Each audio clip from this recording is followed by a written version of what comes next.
Bienvenue dans Focus Sahel, en direct de Washington sur VOA Afrique, avec Eric Manirakiza.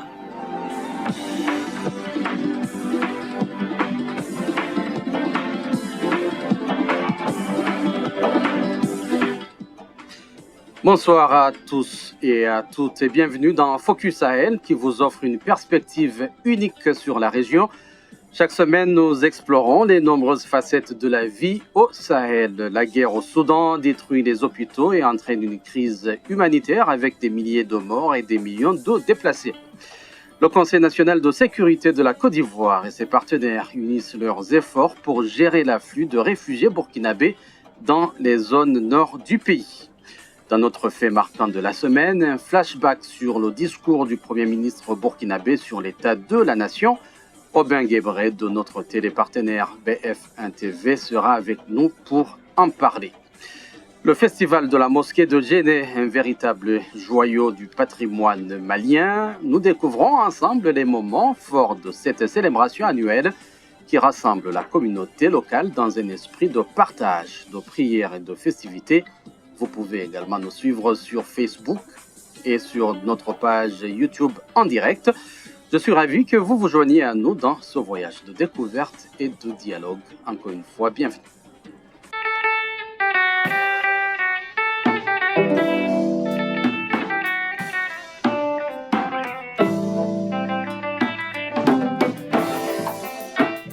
Les combats au Soudan ont détruit les hôpitaux dans le pays, laissant les patients fuyant le conflit sans accès aux soins médicaux.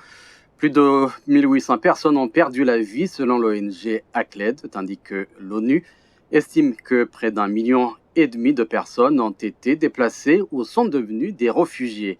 De nombreux déplacés ont trouvé refuge au Tchad voisin, augmentant ainsi la pression sur le pays. Les précisions avec Jacques Aristide. Sadi Abdelkerim Mahamat, une étudiante en biologie de 24 ans, a été contrainte d'abandonner son village soudanais de Tidelti au début du mois de mai.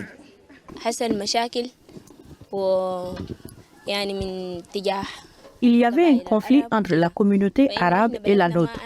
En plus, il y a l'insécurité à cause des affrontements. On a traversé la frontière avec les enfants et toute la famille. On veut protéger les enfants. Ici au Tchad, nos proches tchadiens nous ont accueillis et hébergés chez eux, partageant la nourriture et tout le confort avec nous. Nous ne manquons de rien. Et nous espérons que la situation dans notre pays se stabilisera afin que nous puissions rentrer chez nous si Dieu le veut.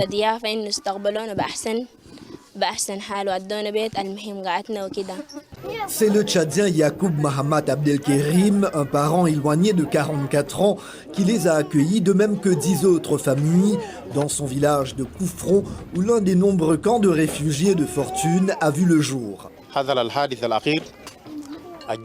Certaines des familles ont installé des tentes à l'extérieur, car l'enceinte était déjà pleine. L'arrivée soudaine d'un grand nombre de personnes a réduit l'approvisionnement en eau dans les régions reculées et arides du Tchad. Les prix ont également grimpé, d'après le commerçant Adam Oumar Abdallah.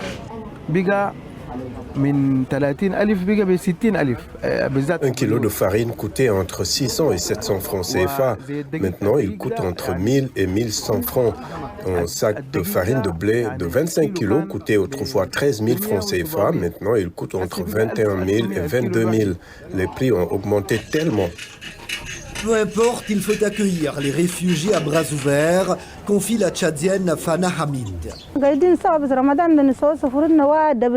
Quand un proche a besoin d'aide pendant cette période difficile, nous ne pouvons pas l'abandonner. Des réfugiés viennent chercher de l'eau chez nous parce qu'ils n'ont pas les moyens d'en acheter. Et les réfugiés comme Kaltouma Abdirahman en sont reconnaissants. Nous sommes arrivés ici à 1h du matin. Quand les propriétaires nous ont vus, ils nous ont logés dans leur maison. Après cela, ils ont tout partagé avec nous, leur cuisine, leurs toilettes, leurs vêtements. Depuis ce jour, nous ne mangeons et ne buvons qu'avec eux. Ils sont très gentils avec nous. En l'absence d'aide médicale, un pharmacien soudanais qui a fui son pays ces dernières semaines fait ce qu'il peut pour aider d'autres compatriotes réfugiés au Tchad. Il y a un mois, Mohamed Adam a rassemblé les médicaments qu'il pouvait. Il raconte avoir chargé les médicaments dans une charrette tirée par un cheval et avoir parcouru les quelques kilomètres qui le séparaient du Tchad. Depuis, il a installé une pharmacie de fortune à Kouffroun, un site de réfugiés où vivent environ 10 000 personnes.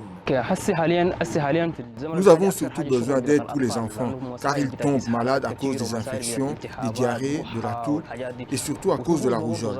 Ce sont principalement les enfants qui sont nos patients. Il dit qu'il achète lui-même les médicaments qu'il donne à ses patients. Madina Ahmed Ishak vient d'arriver à la pharmacie à la recherche d'un traitement pour son bébé Abdelrazek. Mon enfant est malade du paludisme et il a la diarrhée. Nous n'avons plus de nourriture, donc maintenant, je n'en ai plus. Je prie pour que mon fils devienne un jour médecin. Selon Mohamed Adam, les réfugiés ont besoin d'une aide accrue de la part de la communauté internationale. Tout d'abord, j'invite toutes les organisations à but non lucratif et les communautés locales à aider les réfugiés, car ils en ont vraiment besoin.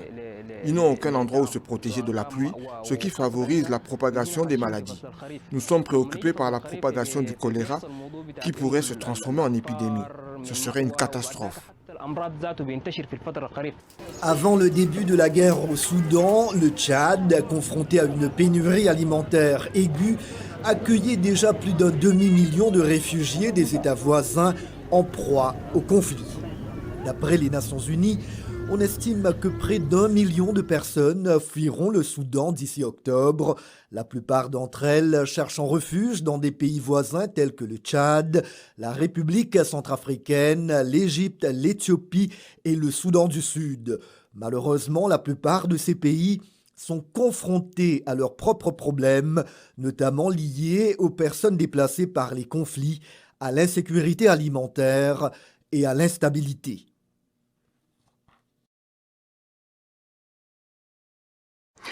Voilà le reportage de Jacques Aristide. Henry Wilkins a contribué pour sa réalisation. Nous sommes en ligne avec notre correspondante à Johannesburg, Patricia Huon. Elle a visité ces réfugiés soudanais arrivant au Tchad. Patricia, bonsoir. Bonsoir. Pourriez-vous nous donner un aperçu de la situation actuelle sur place, Patricia, en vous basant sur votre visite le mois dernier? Oui, effectivement, donc j'ai été dans le village de Kouffroun, dans l'est du Tchad, de là où on vient d'entendre des témoignages. Donc des milliers de familles ont trouvé refuge là-bas, vraiment juste de l'autre côté de la rivière asséchée. Donc le Soudan est vraiment juste en face, la rivière qui marque la frontière.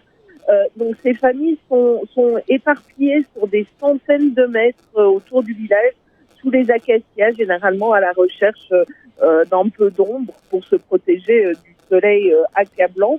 La plupart n'ont presque rien emporté. Et quand j'étais là-bas, donc la réponse, il y a juste quelques semaines, la réponse humanitaire en était à son tout début. Depuis, il y a eu plusieurs distributions de nourriture. Des réfugiés ont aussi été transportés vers des camps existants, plus à l'intérieur des terres, des camps qui abritaient déjà des réfugiés du Darfour. Mais les combats se poursuivent actuellement au Soudan et les réfugiés, donc en grande majorité des femmes et des enfants, continuent de passer la frontière vers le Tchad et les organisations humanitaires craignent que la situation s'aggrave encore. Elles craignent aussi l'arrivée de la saison des pluies, là, en ce moment, et elles appellent donc à des moyens supplémentaires pour faire face à la crise. Et quels sont les enjeux actuels qui émergent dans le conflit au Darfour, qui semble évoluer différemment de la guerre qui a débuté à Khartoum le 15 avril, Patricia?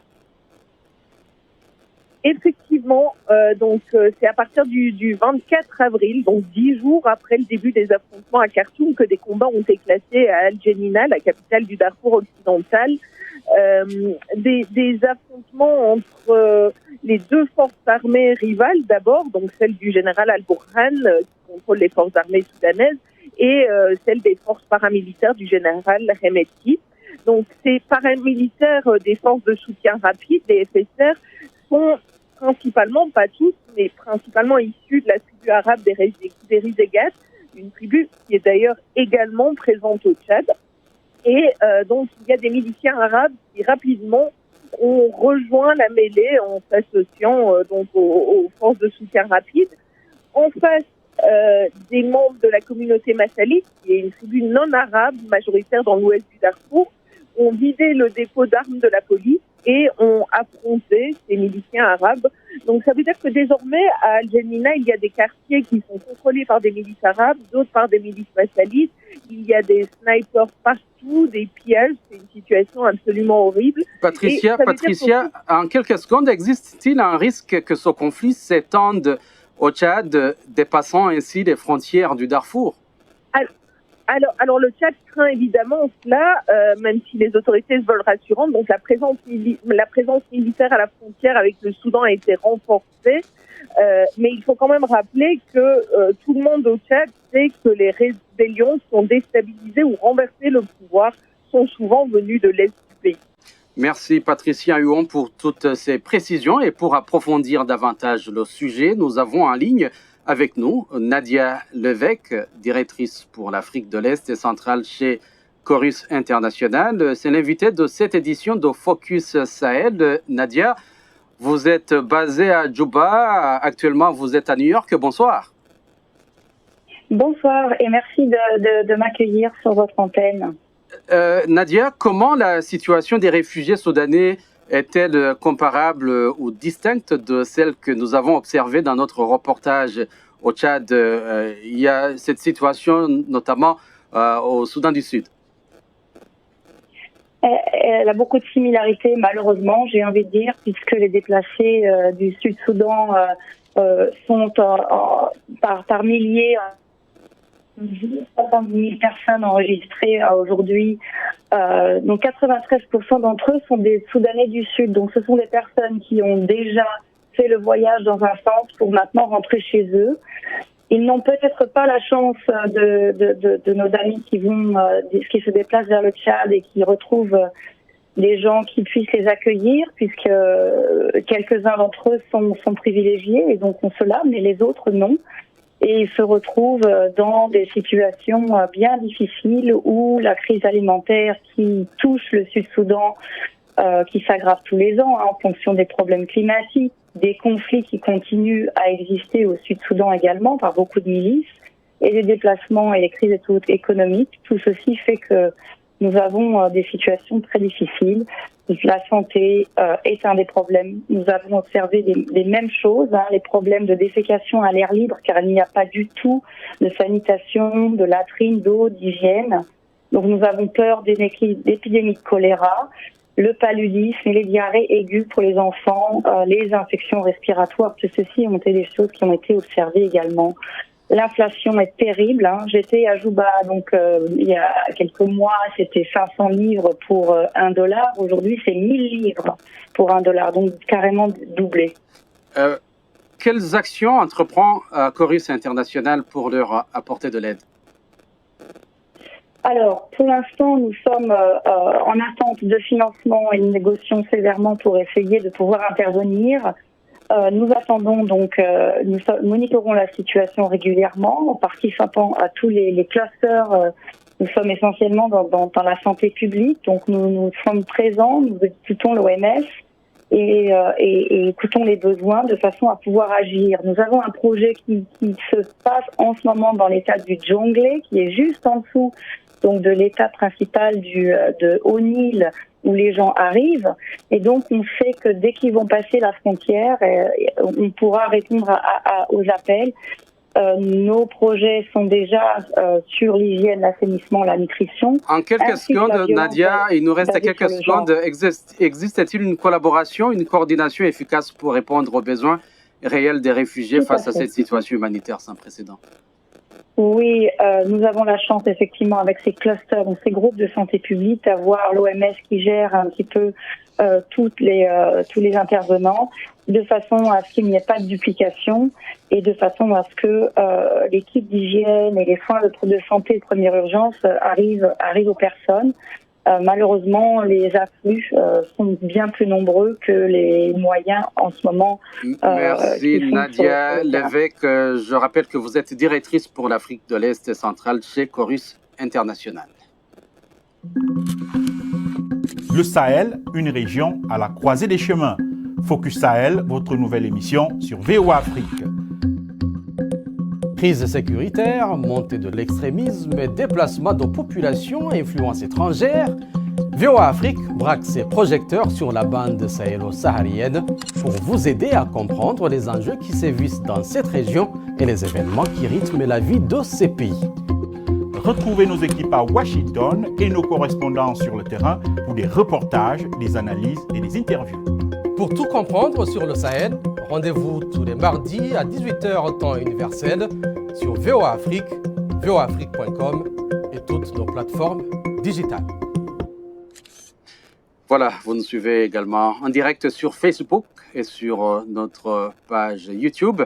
En Côte d'Ivoire, le Conseil national de sécurité et ses partenaires se sont réunis à Ferkessédougou pour coordonner leur stratégie d'assistance face à l'afflux de réfugiés burkinabés dans les zones nord et nord-est du pays. L'objectif est de gérer efficacement ce flux important. Les détails dans ce reportage de Delphine Bowies, notre correspondante à Abidjan. À la frontière nord de la Côte d'Ivoire, les réfugiés burkinabés sont beaucoup plus présents dans les départements de Kong et de Ouangolodougou. Et Ferkessédougou a abrité une récente réunion de coordination du Conseil national de sécurité CNS et l'ensemble des humanitaires pour fusionner leur appui en matière de prise en charge migratoire. Le ministre secrétaire exécutif du CNS, Fidel Sarasoro. Depuis le mois de décembre de l'année dernière, nous avons eu un afflux de réfugiés en provenance essentiellement du Burkina. Nous avons donc examiné les différents aspects liés d'abord à la coordination au niveau central, la coordination au niveau local qui sera faite par les préfets de région. Nous avons également examiné les questions d'assistance en vivres et en non-vivres et les questions liées à la situation de la protection de ces réfugiés. Mais surtout, nous avons parlé également de la question sécuritaire d'une façon générale. Nous avons d'ailleurs félicité et remercié ces populations qui ont accueilli ces populations venues du Burkina. Les réfugiés racontent leur intégration au sein des familles locales. Nous sommes ici, ça fait presque une année comme ça. Notre premier souci, c'est avoir la paix là où nous sommes. Dès qu'elles sont arrivées ici, il n'y a pas de problème. En tout cas, ils les ont bien accueillis. Des mouvements de population que certains habitants tiennent à relativiser. Les réfugiés, nous, on avait accueilli dans nos familles. C'est notre voisin, c'est notre famille. S'ils viennent, on ne peut pas les laisser dehors. Pour le moment, on n'a pas fait leur camp. En effet, le site de transit de Nironigué devant abriter les réfugiés burkinabés est en cours d'aménagement. Bâti sur une superficie de 10 hectares et situé à 3 km de la ville de Ouangolodougou, il a été visité par la délégation du CNS et ses partenaires. Écoutons à nouveau le ministre Fidel Sarasoro. Il est le secrétaire exécutif du CNS. Et on voudrait s'assurer qu'avec cet afflux-là, on ne prenait pas de risques pour la population d'accueil et la population ivoirienne. Nous allons nous assurer que tous ces sites-là soient sécurisés. Et l'objectif, c'est que dès que les conditions seront réunies, que ces populations-là puissent retourner le plus rapidement possible dans leur pays. Et les partenaires se sont montrés disposés à accompagner la Côte d'Ivoire. Nous avons entrepris un recensement biométrique de ces personnes. Et aujourd'hui, nous sommes en capacité de dire que, selon le HCR, ils sont à peu près 21 000, mais il y a 10 000 qui ont été profilés et pour lesquels nous avons des références biométriques. La Côte d'Ivoire et le Burkina Faso partagent une frontière commune longue de 584 km. Et depuis le 29 juillet 2008, les deux pays ont signé un accord de traité d'amitié et de coopération. Delphine Bowies, Abidjan, VOA, Afrique.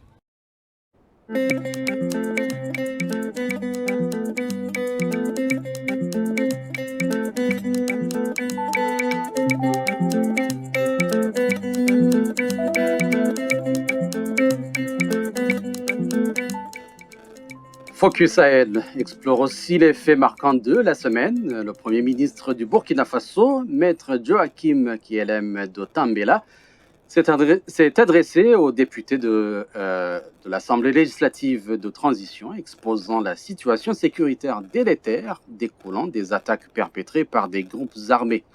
Je suis en ligne avec Aubin Guébré, journaliste de notre télépartenaire BF1 TV à Ouagadougou, au pays des hommes intègres.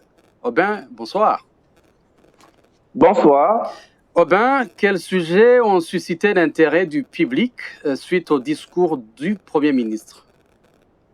Oui, bien naturellement, deux sujets majeurs. C'est bien sûr la situation sécuritaire et puis le projet de refondation de la société burkinabé à travers notamment le projet de nouvelle constitution pour passer à la 5e République. Donc, sur la sécurité, naturellement, le Premier ministre a annoncé que 65% du territoire sont désormais contrôlés par l'État burkinabé.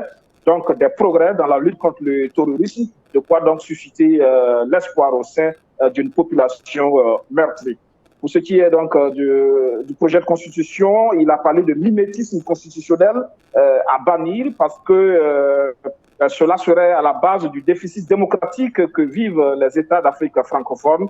Alors, monarchie ou république, il appartiendra aux Burkinabés donc d'en décider à travers les COVED, les comités de veille et de développement créés, cette structure créée par décret présidentiel en avril dernier. Aubin, vous dites qu'il a déclaré qu'il y a une partie du territoire qui est revenue sous le contrôle du gouvernement. Est-ce qu'il a cité des localités nommément? Nommément, non, il n'a pas cité de localité. C'est d'ailleurs là aussi qu'au sein de l'opinion, on s'interroge sur la crédibilité de ces chiffres avancés parce que la réalité du terrain aussi, elle est têtue. Des populations continuent de quitter leur localité, ce qui, en tout cas, vient porter un bémol justement à ces chiffres donnés par le Premier ministre justement au cours donc, de ce discours sur la situation de la nation. Aubin, comment avez-vous abordé la couverture de ce discours dans un contexte journalistique difficile actuellement au Burkina? Avez-vous recueilli des réactions de l'opinion en entendant vos micros? Oui, tout à fait. C'est vrai que le contexte est assez difficile. C'est un sale temps pour la presse burkinabé aujourd'hui qui tente tant bien que mal de défendre la liberté d'expression et de presse. Ce n'est pas du tout facile, mais dans l'ensemble, justement, nous avons, à travers justement le compte-rendu de ce grand oral, mais aussi à travers des analyses dans les émissions de débat avec nos analystes politiques, nous avons tenté justement d'éclairer l'opinion sur les enjeux de ce discours-là, à travers également un micro-trottoir au sein de la population qui a pu donner son avis sur ce qu'il pense justement de la conduite donc, de cette transition à travers ce point fait par le Premier ministre. Et quelle est la perception justement du public de la direction dans laquelle le Burkina se dirige après ce discours? Il faut dire que les Burkinabés sont partagés. D'un côté, il y a les partisans qui applaudissent, qui estiment que des progrès significatifs sont faits à travers ce qu'a dit le Premier ministre, justement. Et donc, il y a lieu de se remobiliser, de se mettre ensemble derrière la transition pour permettre d'engranger encore plus de victoires.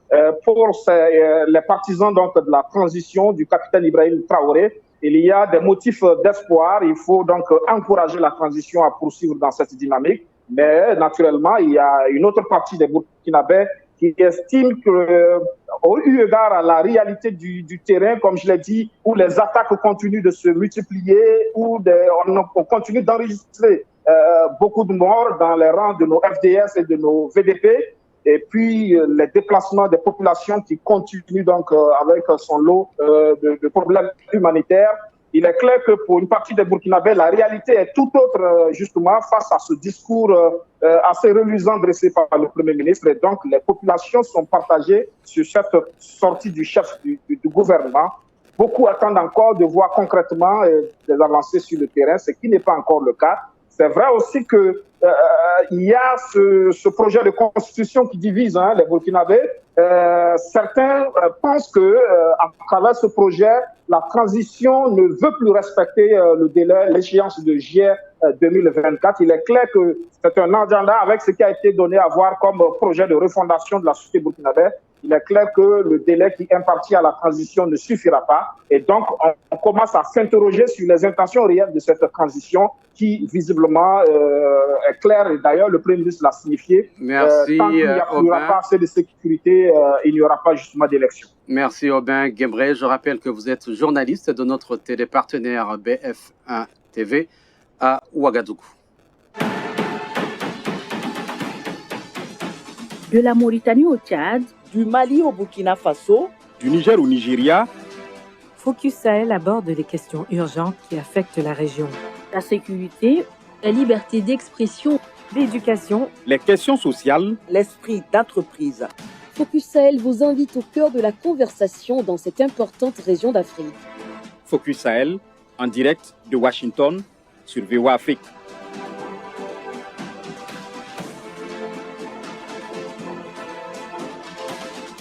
Le crépissage de la grande mosquée de la ville est enfin de retour, marquant un événement culturel majeur, selon de nombreux témoignages. Cette reprise tant attendue est perçue comme un signe d'espoir pour le retour de la paix et la consolidation de la cohésion sociale au Mali, comme suspendu à cause de la sécurité, de la situation sécuritaire. Et cette activité culturelle et touristique revêt une importance particulière, symbolisant la volonté de la communauté de préserver son patrimoine et de renforcer les liens entre ses membres. Le reportage de Tidiane Ouedraogo à Djenné. Ce dimanche matin, les populations de Djenné et environ sont sorties massivement pour le crépissage de la grande mosquée de la ville. L'événement était très riche en couleurs. Des chants, des danses, mais aussi de la musique. Tout le monde était au rendez-vous. Nous, Touré, un mention de la ville, nous parle de la construction de la mosquée. La mosquée de Djenné est construite en banco, pas d'autre matière. C'est l'architecture locale, une initiative des mentions de Djenné. Elle a été réalisée en une année de travaux. L'édifice construit à base de banco est aussi un symbole au Grand Sahel à cause de son éloquence, comme nous explique Moussa Diakité de la mission culturelle de Djenné. Et la mosquée de Djenné, au même titre que les 4 sites archéologiques, sont classés dans le patrimoine culturel en 1988. Ces dernières années, l'insécurité dans les centres du pays a eu un coup dur sur cette activité culturelle mais aussi touristique.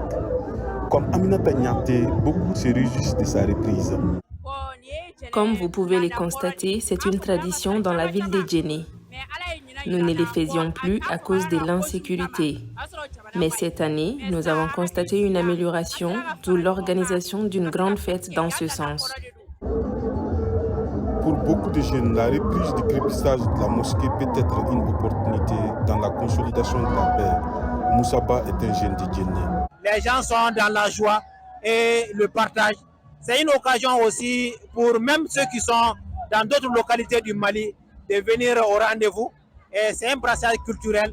Et à mon avis, c'est quelque chose qu'on doit perpétrer et au profit de la paix et de la cohésion sociale.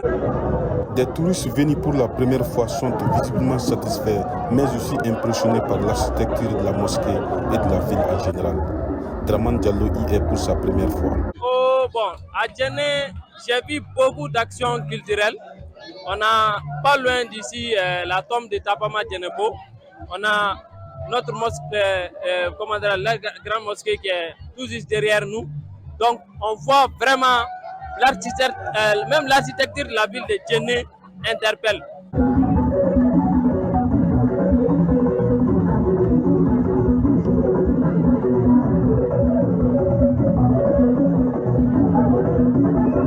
Édifiée en 1907, la grande mosquée de Djenné est le plus grand bâtiment du monde construit en terre crue.